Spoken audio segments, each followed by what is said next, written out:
All right, so here's the second part of the Marichyasana series.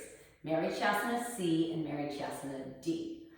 These are going to get a little bit more complex than A or B, obviously, and so I'll give you modifications along the way.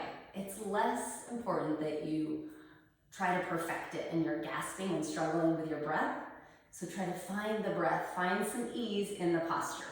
Okay, Marichyasana C. You're going to start with your left leg straight out. Hug your right knee in, and similarly, some gap between your foot and your thigh. This time we're going to take this into a twist though. So take your right hand behind you, take your left hand long through that entire left side. Take your elbow outside your knee. I like to lean back a little bit. And you could stay right here. This is perfect. Make sure that your left toes stay pointed up to the ceiling and you get this nice deep twist. Gazing over your right shoulder. Now, if you want to go a little bit further, you've got some options.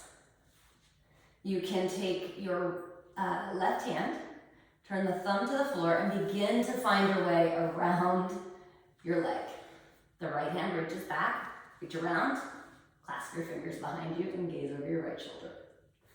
Okay, let's see that on the other side, and I'll give you some ways you can use some props. Two of my favorite props.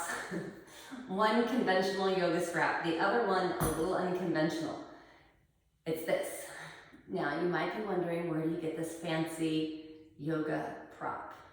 It is a vacuum cleaner ring, and it comes in handy when you're trying to bind a pose because you can reach around with the ring and clasp the ring with your other hand. Super fancy. If you want to use it for any other poses, like where you're holding your toe, works great. You can pick these up anywhere vacuum cleaner rings are sold.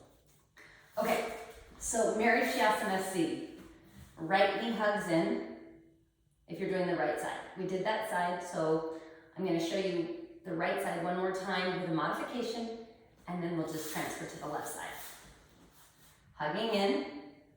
Again, that deep twist. This time I'm going to use the handy dandy vacuum cleaner ring, aka fanciest yoga prop known to man.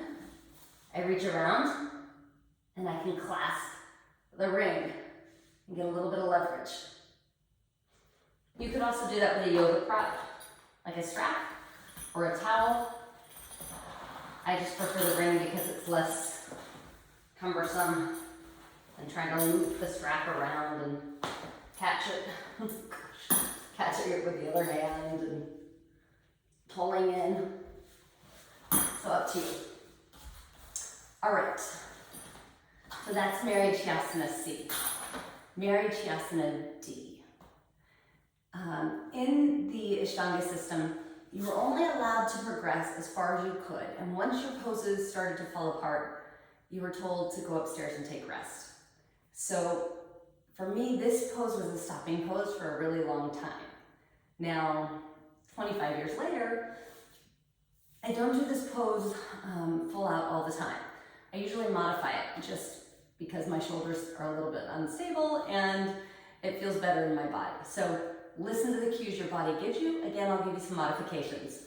We start with the left foot in half lotus. So again, kind of rock your foot like a baby to get it into half lotus. Heel comes right to the low belly. The top of your foot just wraps right over the top of your thigh. Hug your right knee in. Right hand spins behind you. And I'm probably gonna need my handy dandy prop here.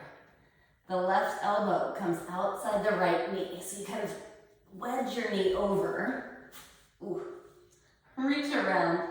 And I'm not even gonna bind it today, but you could begin to bind. Taking your left hand around, right hand behind as well, and then you clasp hold.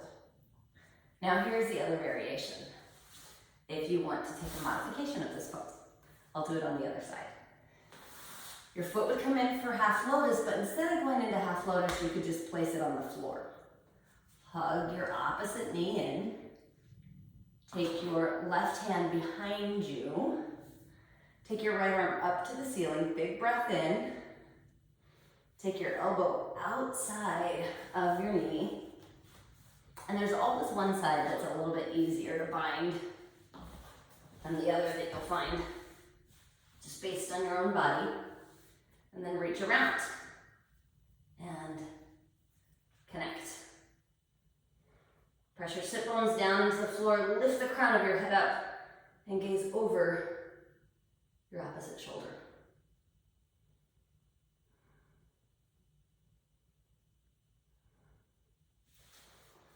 So that's Marichyasana D.